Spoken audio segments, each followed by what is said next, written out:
pagi Jumat yang dikasih Tuhan. Shalom. Bersyukur hari ini kita masih boleh kembali beribadah. Walaupun kita beribadah di rumah masing-masing, tapi kita tetap bersyukur pada Tuhan karena perlindungannya sampai saat ini.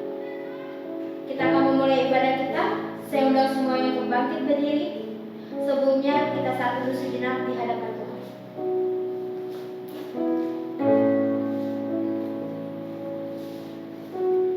Pertolongan kita dalam ibadah ini adalah di dalam nama Tuhan Pencipta langit dan bumi, yang kasih setianya kekal dan yang tidak pernah meninggalkan buatan tangannya. Turunlah kiranya atas kita sekalian anugerah dan damai sejahtera dari Allah Tritunggal, Allah Bapa, Allah Putra, dan Allah Roh Kudus. Amin.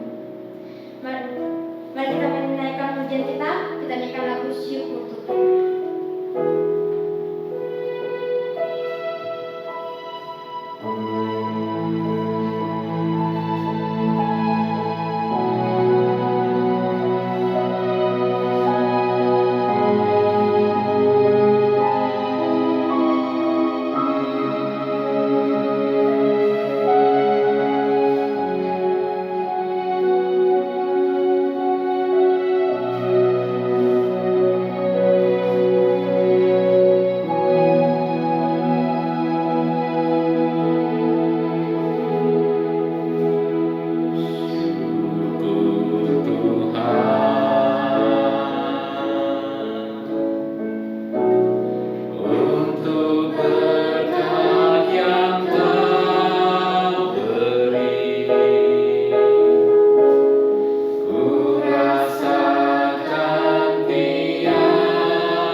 kasih Bapak, pimpin kami semua setiap penampilan melayani Bapak dari awal dan hingga akhir Bapak, agar pujian-pujian dan firman dapat meninggikan nama-Mu saja Bapak. Pimpin kami semua Bapak, hanya pada-Mu berdoa. Amin. Silakan duduk. Kita akan mendengarkan firman Tuhan yang akan disampaikan oleh Ustaz Febri. Kita menyiapkan hati kita menaikkan pujian saat ini.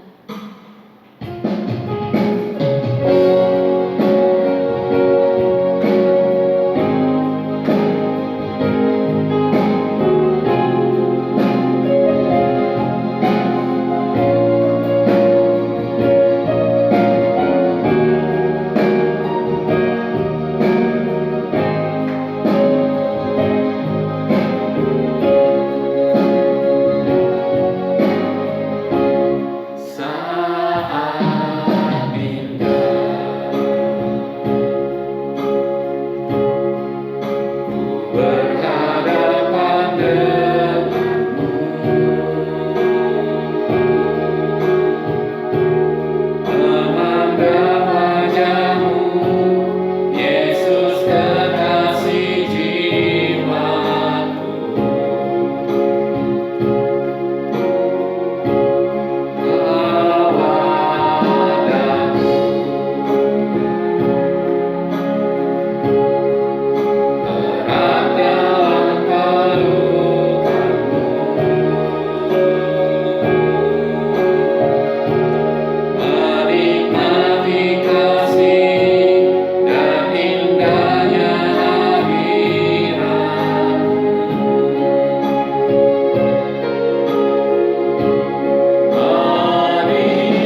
Shalom, selamat pagi jemaat yang dikasihi Tuhan. Kita bersyukur sekali kalau pada hari Minggu ini kita boleh berkumpul di ibadah yang kudus ini.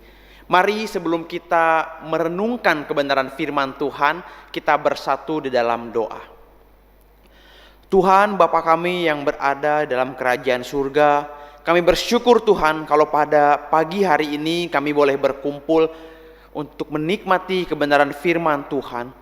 Kami tadi boleh menyanyikan puji-pujian, bersaat teduh mengaku dosa, dan sebentar kami akan mendengarkan firman-Mu. Berkati setiap kami dengan kuasa Roh Kudus-Mu, supaya kami boleh mengerti, memahami kebenaran firman Tuhan, dan melakukannya. Tuhan juga kiranya memberkati hamba-Mu ini, melayakan hamba-Mu ini yang penuh dengan kekurangan, supaya sungguh bisa menyampaikan isi hati Tuhan, sesuai dengan kehendak-Mu kepada kami sekalian. Hanya demi nama anak-Mu Tuhan Yesus kami berdoa dan mengucap syukur. Haleluya. Amin. Bapak Ibu Saudara yang dikasihi Tuhan, hari ini kita akan merenungkan kebenaran firman Tuhan dengan tema dasar iman yang benar menghasilkan kemurnian. Kita buka Alkitab kita dari 1 Korintus 3 ayat 10 sampai dengan yang ke-16. 1 Korintus 3 ayat 10 sampai dengan yang ke-16. Saya akan membacakannya untuk kita sekalian. Dasar dan bangunan. Sesuai dengan kasih karunia Allah yang dianugerahkan kepadaku, aku sebagai seorang ahli bangunan yang cakap telah meletakkan dasar, dan orang lain membangun terus di atasnya. Tetapi tiap-tiap orang harus memperhatikan bagaimana ia harus membangun di atasnya. Karena tidak ada seorang pun yang dapat meletakkan dasar lain daripada dasar yang telah diletakkan, yaitu Yesus Kristus. Entahkah orang membangun di atas dasar ini dengan emas, perak, batu permata, kayu, rumput kering, atau jerami, sekali kelak pekerjaan masing-masing orang akan nampak.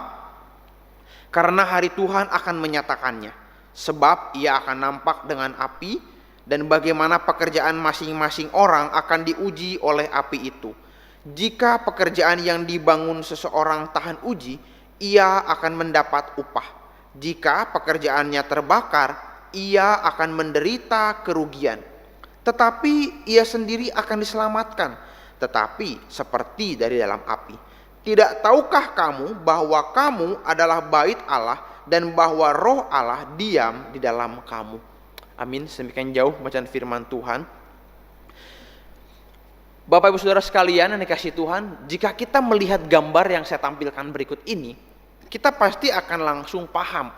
Ini adalah fondasi yang cukup terkenal di Indonesia, bahkan di dunia, yang diberi nama dengan kita taunya gitu ya, fondasi ceker ayam. Kita tahu kalau sebuah bangunan itu ingin didirikan, itu memerlukan yang namanya fondasi. Fondasi yang kuat akan membuat bangunan itu pun kokoh, berdiri tegak, tidak tergoyahkan oleh apapun. Demikian juga dengan kita, sebagai orang percaya, tidak mungkin dapat membangun kehidupan kita dan kerohanian kita dengan kualitas yang baik, apalagi murni, jika tidak memiliki fondasi hidup yang kokoh. Perikop yang baru kita baca barusan telah menjelaskan bahwa fondasi daripada kehidupan setiap orang percaya adalah Yesus Kristus. Jesus Christ is our foundation.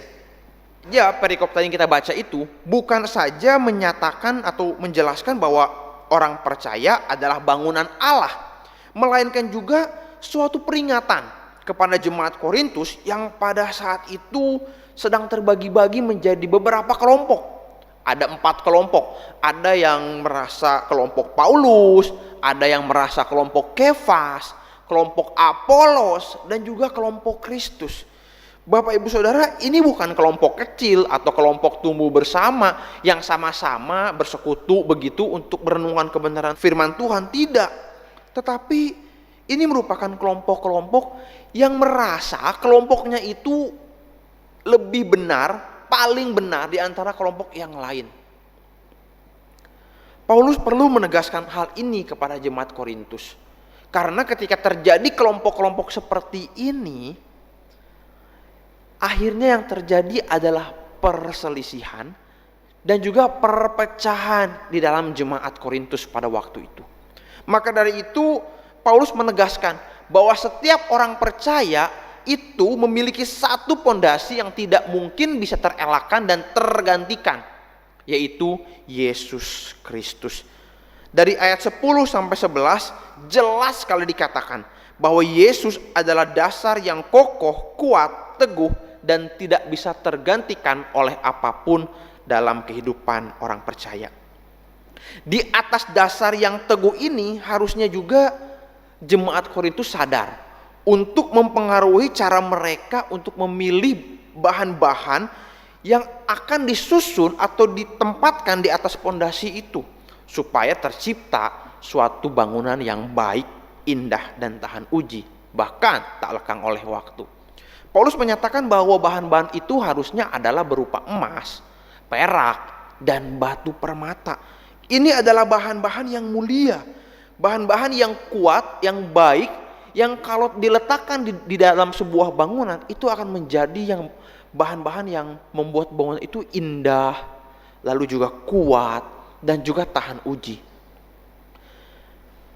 Namun ketika berbicara tentang bangunan, Bapak Ibu Saudara, saya teringat dengan sebuah bangunan yang cukup megah di daerah Barcelona, Spanyol sana, yaitu suatu gereja yang bernama ini, Templo Espirituario de la Sagrada Familia, atau biasanya dikenal dengan Gereja Sagrada Familia, yang artinya Gereja Pelayanan Keluarga Kudus. Bapak Ibu Saudara, ketika melihat gambar ini saja saya pengen banget ke Barcelona untuk melihat begitu. Semegah apa gereja ini? Sebagus apa gereja ini? Karena gereja ini itu sudah dinyatakan sebagai warisan dunia oleh UNESCO. Dan bukan itu saja Bapak Ibu Saudara, gereja ini begitu megah dan sampai hari ini belum selesai pembangunannya. Sampai arsiteknya yang membangun sudah meninggal Bapak Saudara, dan sekarang sudah digantikan. Dan masih berlanjut, saya dengar rencananya akan diselesaikan sampai tahun 2026. Tapi kita tidak tahu dengan keadaan saat ini. Bapak Ibu Saudara, gereja ini dibangun dari tahun 1882. Dan pemilihan arsitekturnya dicampur dengan pemilihan gaya gotik yang indah begitu ya. Lalu juga dengan lengkungan-lengkungan tertentu, belum lagi interiornya, pemilihan bahan-bahan bangunannya, dan juga ukuran-ukuran yang ditempatkan. Belum jadi saja saat ini kita lihat gambarnya begitu indah Bapak Ibu Saudara. Begitu megah dan bahkan diakui oleh dunia menjadi suatu warisan dunia yang perlu dihargai oleh orang-orang begitu. Saya rasa perlunya orang-orang zaman hari ini, begitu zaman ini melihat tentang bangunan itu harusnya mendirikannya, memikirkannya itu seperti ini, supaya terjadi suatu bangunan yang indah begitu. Namun jemaat Korintus ketika tahu dasar hidup mereka adalah Yesus Kristus, dasar iman mereka adalah Yesus Kristus yang kokoh dan kuat, mereka gagal Bapak Ibu Saudara. Mereka gagal menyusun bahan-bahan untuk membangun di atas fondasi itu dengan bahan-bahan yang berkualitas. Mereka lebih memilih rumput kering, jerami, dan kayu. Bahan-bahan yang kurang bernilai harganya. Bukan tidak berguna, tapi kurang bernilai harganya dan tidak tahan uji. Bahan-bahan ini adalah bahan-bahan bangunan yang tidak bersifat permanen tentunya, yang tidak kuat dan tidak kokoh, bahkan tidak indah. Mungkin kita bertanya-tanya, kenapa jemaat Korintus bisa gagal? Bapak Ibu Saudara, jemaat Korintus gagal karena mereka terpengaruh dengan guru-guru palsu. Guru-guru palsu ini menyelusup kepada jemaat Korintus sehingga menimbulkan pola pikir yang salah, cara pikir yang salah. Dan alhasil adalah jemaat Korintus terbagi menjadi kelompok-kelompok, menimbulkan perselisihan, perpecahan, bahkan Bapak Ibu Saudara, kalau Bapak Ibu Saudara membaca di pasal ke-5 ayat 1, Paulus mengatakan bahwa terdapat dosa percabulan di antara jemaat Korintus dan itu dibiarkan. Bahkan Paulus mengatakan bahwa dosa percabulan ini tidak terdapat di antara bangsa-bangsa yang tidak mengenal Allah. Wow, betapa mengerikan sekali Bapak Ibu Saudara. Kalau kita lanjutkan tadi baca di ayat yang ke-17, Paulus mengatakan bahwa jika ada orang yang membinasakan bait Allah, maka Allah akan membinasakan dia, sebab bait Allah adalah kudus dan bait Allah itu adalah kamu. Di sini harusnya orang-orang Korintus tahu bahwa mereka adalah bait Allah. Mengapa? Karena Paulus sudah meletakkan dasarnya sejak daripada jemaat Korintus itu didirikan. Dasarnya sudah jelas, yaitu Yesus Kristus. Dan mereka sudah tahu bahwa mereka itu bangunan Allah, milik Allah, bait Allah, dan roh Allah diam di dalam mereka. Tapi mereka gagal. Mereka terpengaruh oleh yang namanya guru-guru palsu yang menyatakan seolah-olah keselamatan itu dari saya, bukan Kristus. Atau bisa kita baca di yang berwarna merah ini, saya Kristus, ibaratnya begitu. Sehingga tergantikan fondasi itu dan membuat orang-orang Korintus tidak memiliki suatu fondasi yang kokoh, tidak menghasilkan kemurnian,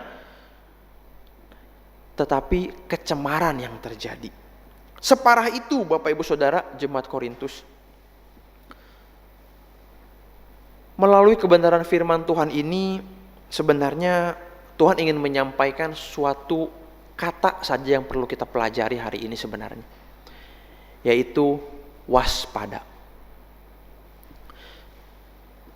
Kalau jemaat Korintus yang sudah mengetahui tentang yang namanya pondasi hidup mereka adalah Yesus Kristus, tetapi mereka bisa gagal dalam membangun kehidupan mereka, membangun kerohanian mereka, sehingga terjadi perpecahan, bahkan ada dosa percabulan yang sangat mengerikan. Hanya satu kata, waspada bagi kita semua. Bapak Saudara yang kasih Tuhan, hari ini kita semua memiliki kemampuan untuk memilih pengkhotbah-pengkhotbah dimanapun yang kita mau, di channel-channel YouTube yang kita tahu. Mungkin kita melihat bahwa banyak sekali pengajar-pengajar, pengkhotbah-pengkhotbah yang begitu terkenal, yang keren, yang gagah, yang cantik, yang ganteng, yang pandai, dan membuat kita merasa orangnya ramah, kepribadian ramah, dan juga pribadinya sangat baik, karakternya baik. Tetapi kita tetap perlu waspada dengan pengajaran-pengajaran yang disampaikannya. Apakah kita menguji pengajaran-pengajaran itu, atau kita hanya tertarik karena dia banyak pengikutnya, dia ganteng, dia cantik, pembawaannya enak, suasana yang dibangun membuat saya nyaman. Itu betul Bapak Ibu Saudara, itu baik. Tetapi kita perlu menguji pengajarannya, apakah sesuai dengan firman Tuhan dan berpusat kepada Yesus Kristus atau tidak. Bagi kita perlu sekali waspada tentang ajaran ini. Kita tidak boleh sembarangan menerima ajaran, karena kita adalah bangunan Allah, bait Allah. Dan bagi kita sekalian, bagi kami para pengkhotbah, mungkin juga guru sekolah minggu, dan semua pengajar kebenaran firman Tuhan, saya rasa kita pun perlu waspada dengan apa yang kita ajarkan kepada jemaat kita, kepada anak sekolah minggu kita, dan semua orang yang menerimanya. Apakah benar ajaran itu berasal daripada kebenaran firman Tuhan, atau dari diri kita sendiri dan untuk keuntungan kita sendiri?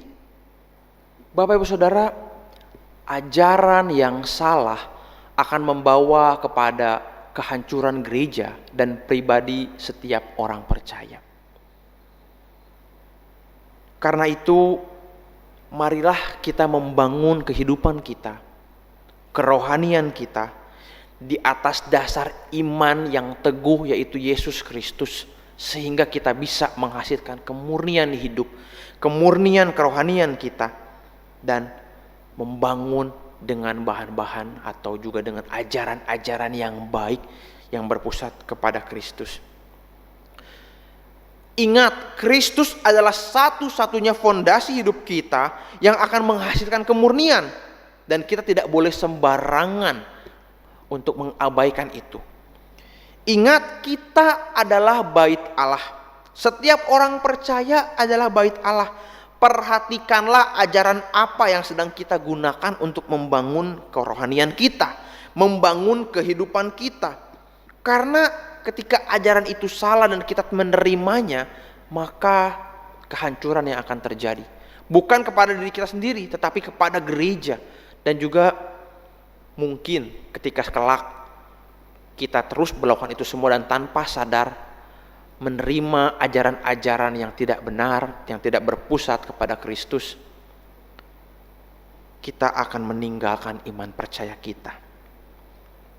Karena hidup kita menjadi bobrok, cemar, dan tidak peduli dengan kebenaran firman Tuhan yang sesungguhnya. Setiap kita, Bapak Ibu Saudara, bertanggung jawab penuh atas apa yang kita kerjakan dalam hidup ini.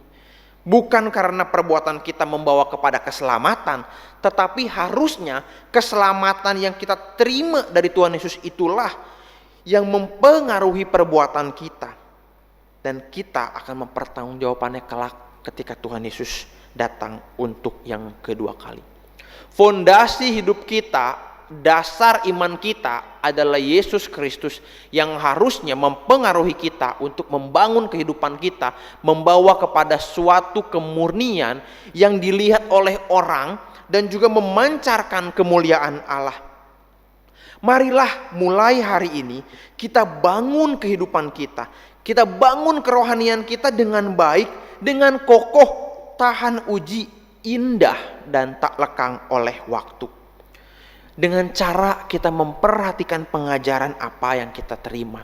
Dengan cara kita memilih pengajaran yang baik, yang berpusat kepada Kristus. Mari kita perhatikan cara berpikir kita. Apakah sudah sesuai dengan firman Tuhan? Bagaimana dengan cara kita bertindak? Apakah sudah sesuai dengan yang Tuhan mau, yang Alkitab ajarkan kepada kita? Sesuaikah dan berpusatkah kepada teladan Yesus Kristus, Sang Juru Selamat kita? Karena kita adalah bait Allah, kita adalah bangunan Allah, milik Allah. Dan semua yang ada dalam diri kita, itu sudah seharusnya serupa dengan Yesus Kristus, Sang fondasi iman kita. Yang bernilai sangat mahal dan tak tergantikan. Yang membuat kita menjadi orang-orang percaya yang tahan uji. Yang membuat kita murni dan tak bercacat celah di hadapan Tuhan. Waspadalah Bapak Ibu Saudara dengan kehidupan kita, cara berpikir kita. Supaya sungguh ketika kita melakukannya dengan benar-benar, dengan benar-benar berpusat kepada Yesus Kristus, hidup kita akan berubah. Jemaat kita akan dibangun, gereja akan terus dibangun dengan baik dan memuliakan Allah, dan hidup kita benar-benar berkenan di hadapan Allah. Kiranya firman Tuhan ini menjadi berkat buat kita semua, dan marilah kita bersatu di dalam doa. Tuhan Yesus, kami bersyukur Tuhan kalau pada hari ini kami boleh diingatkan kembali untuk waspada dengan kehidupan kami. Untuk waspada dengan pengajaran-pengajaran yang mungkin kami terima, tetapi tidak berpusat kepada Engkau Bapa, kepada Sang Juru Selamat kami, Yesus Kristus, yang telah memberikan kami keselamatan dan hidup yang kekal. Bapa, ampunilah dosa-dosa kami, kalau pada sampai hari ini kami masih salah dalam bertindak, kami masih salah dalam cara berpikir kami. Kami masih tidak memusatkan hidup kami, kerohanian kami kepada Engkau. Ampunilah dosa-dosa kami. Dan biarlah mulai hari ini Bapa, dengan kuasa Roh Kudus-Mu, kami boleh dimampukan untuk memilah, untuk memilih pengajaran-pengajaran yang baik, yang dapat membangun kehidupan kami, kerohanian kami, sesuai dengan teladan Tuhan Yesus, sesuai dengan kebenaran firman Tuhan yang telah Engkau nyatakan di dalam Alkitab. Terima kasih Bapa, Engkau berkati kami, Engkau sertai kami, dan Engkau yang terus menguduskan kami setiap harinya untuk semakin hari, semakin murni sesuai dengan kehendak-Mu. Hanya dalam nama anak-Mu Tuhan Yesus, Juru Selamat kami yang hidup, kami berdoa dan mengucap syukur. Haleluya. Amin. Untuk meresponi firman Tuhan dan menutup ibadah kita pada pagi hari ini, mari kita menyanyikan lagu Segala Puji Syukur.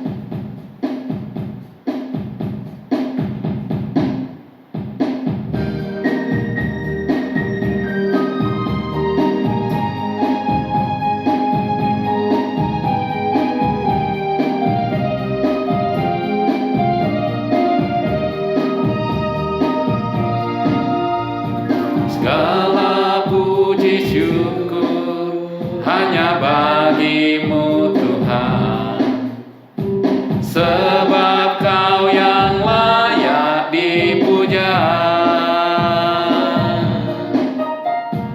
Kami mau bersorak, tinggikan nama-Mu. Haleluya.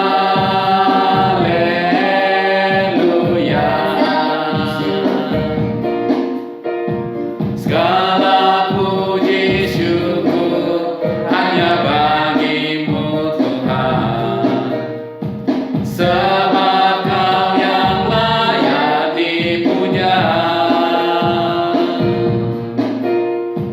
Kami mau bersorak, tinggikan nama-Mu. Haleluya.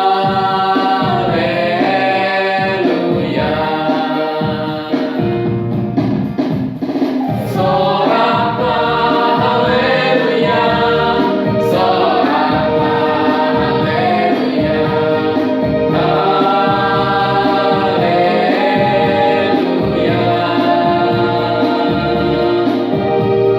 Soraklah haleluya, soraklah haleluya, haleluya.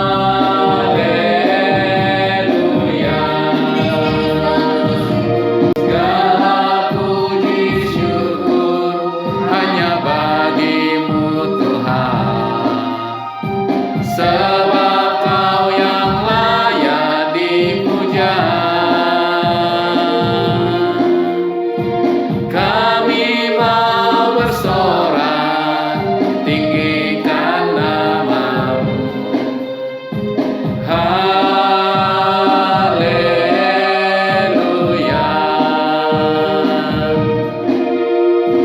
Soraklah haleluya, soraklah haleluya, haleluya.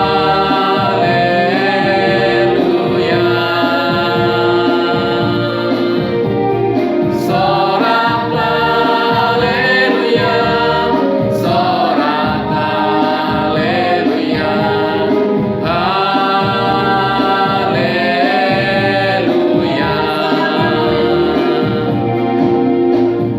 Soraklah haleluya, soraklah haleluya, haleluya.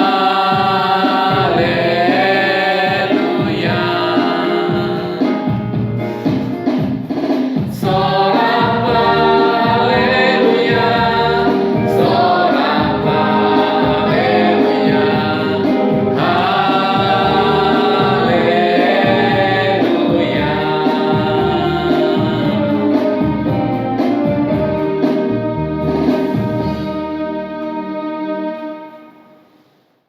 Saudara kekasih dalam Kristus Yesus, kita akan mengakhiri ibadah kita. Semangat kita untuk boleh bersama-sama berdiri dan kita akan menerima berkat daripada Tuhan. Saudaraku yang kekasih dalam Kristus Yesus, pergilah, laksanakanlah firman Tuhan yang sudah kita dengar dan terimalah berkat Tuhan. Kiranya kasih karunia dari Allah Bapa kita, damai sejahtera di dalam Kristus Yesus, persekutuan, pimpinan, kekuatan, serta pertolongan dari Roh Kudus menyertai dan memberkati saudara sekalian dari pagi hari ini lagi sampai Tuhan Yesus datang kali yang kedua, bahkan sampai selama-lamanya. Amin. Silakan duduk. Mari kita memperhatikan beberapa warta melalui slide yang berikut. Sampai jumpa minggu depan. Tuhan Yesus memberkati.